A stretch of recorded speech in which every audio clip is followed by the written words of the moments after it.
Yes, welcome to Bikes of Rye. This is my 2022 BMW S1000R Sport, which I have now covered over 3,000 miles on. And in this video, I'll share with you my ownership since new. And at the end of the video, I'll let you know whether or not I regretted buying this bike. Right, so I think I should start off by telling you what I owned previously to the S1000R Sport. And it was in fact a 2020 Triumph Street Triple 765 RS, which was an absolute bit of kit. Amazing bike, owned it for 2 years. There's plenty of videos on my channel of that bike, so be sure to check it out. But you know, after 2 years, I thought I need a change. What is there? And naturally, I thought I need to upgrade from the 765 RS. And I went for something like the Speed Triple on a test ride, the 1200 RS. I went and test rode it, test rode the GSX S1000, test rode this. Once I test rode this, I was actually hooked. And so I didn't bother test riding like the likes of the Chihuahua, the Super Duke or the Street Fighter. This bike, £14,000, given what you got for your money, I thought, do you know what? And when I test rode it, I was blown away. It felt more of a natural upgrade to me than, interestingly, the Speed Triple 1200 did, the 1200 RS. So yeah, I was just like, got to have that. And actually, you know, after I test rode it, it was one of those where I test rode it, I thought, man, I don't want to give this back. I want to carry on. I want to take it. Give me that bike. So yeah, sold on it from the test ride. All right, so what are my observations after 3,000 miles? I think the first one I want to mention is the comfort. Now, you know, when I test rode this bike, I thought, bit too sporty, maybe. You know, weight was a bit too far forward for me for what I was used to.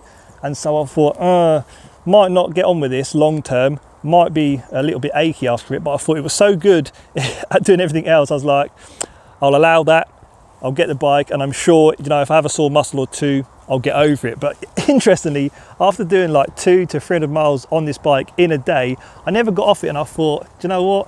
I've got sore knees, got sore back, sore wrists, aching. No, it was so good. And actually, I'd say borderline more comfortable than my Street Triple. And even, I'm going to say it, I find this more comfortable than my Yamaha Tenere. Second observation, and that is around the tech. Now, I mentioned this bike, right, when I bought it, £14,000. Sport model this is, and it comes absolutely loaded with tech, right? You have things like semi-active suspension, you have cruise control, you have heated grips, you've got rider mode, you've got clever headlights, you've got keyless ignition. It comes with a lot of standard equipment, right? And so the tech, I thought, is absolutely, you know, for £14,000 in comparison to what else is on the market, nothing comes close to it. However, things like the turn-by-turn navigation, I've never had quite work for me. Don't know if it's me, if it's my phone, right? But listen, I've tried it a handful of times. It either doesn't get going, like it just doesn't, it's just stuck on its starting point, or it starts to work and then it just gives up and it doesn't work. And actually, when it was working, it's not the best. You literally have to sort of pick out the road, like the road names or signs, and actually look at signs, because it doesn't really tell you which way to go when you get to a roundabout. So it's not the best. It's okay, but it could absolutely 100% be better. Third observation, and that is around the bike's abilities. Now listen, right, when I rode it, I couldn't get enough of it, as I have mentioned, yeah? So good, right? It's so capable. However, sometimes I think, right, is it too polished? Is it too clinical? Are you just too good, mate? Because, you know, like, you have to really push it to the limit for it to get out of hand.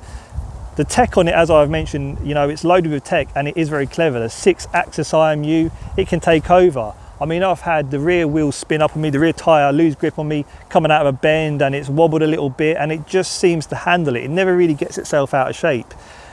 And the only thing with that is you have to be travelling, you have to be on a mad one. And with that said, I guess actually, do you know what? You'd have to get it on track and really wring its neck. I'm sure once you put it on its limit, it's going to be a real standout bike. But yeah, sometimes I think, do you know what? Maybe you're a bit too good. Is that a good thing or a bad thing? I don't know. All right, fourth observation, and it's running costs. Now listen, I didn't buy this bike because I was like, oh, I'm going to be able to do X amount of miles to the gallon of fuel. But I have to say, it's impressed me, because actually, do you know what? It's a litre bike. I don't go too easy on it, and it still averages like 45 miles to the gallon. And do you know what? In the current climate, that's a bonus because fuel is so expensive, and I actually put premium fuel in this all of the time. Whether or not I need to, that's another question, but I choose to do that. And so when I'm returning like 45 miles to the gallon and I'm doing over 100 miles to a tank, no bother, I like it. That's like, thank you. A little bit easier on my pocket, right? And so, yeah, and the other thing is the actual rear tyre. Tyre, I would say, has easily got another 1,000 miles on it, and that's another bonus, right? Because tyres, they're an inconvenience. I was expecting it to destroy the rear tyre, but yeah, still got loads of tread on it. Fifth observation, and it has to be this headlight. Now look, I was well aware of it, and it did put me off when I was looking to buy this bike, but do you know what? The more I live with it, the more it gives me the ick. And I know it has a daytime running light and it's LED, comes on and off, and it's got corner lights and this, that and the other. But you know what? I look at the bike and I bring my attention, so I think, okay, yeah, decent. Come to Headlight and I think, BMW, what were you thinking? And you know, if you park this next to the RR, okay, it just looks like an A2 friendly bike in comparison to the RR. And this is a super naked. The competition it's up against, and it doesn't look like a super naked. And I just think, BMW, please, you know, you've kind of spoilt the bike. Sixth observation, and that is the engine. Now, plenty of power, I know, and look, I've had this set up properly now thanks to BHP UK. I'll put links in the description. I also have a full exhaust system thanks to Black Widow. Again, links in description. But you know, when I bought this bike standard, it just sounded so numb. Like, it didn't sound like a super naked. And the other super naked, you've got V4s, you've got twins, you've got triples, all that good stuff.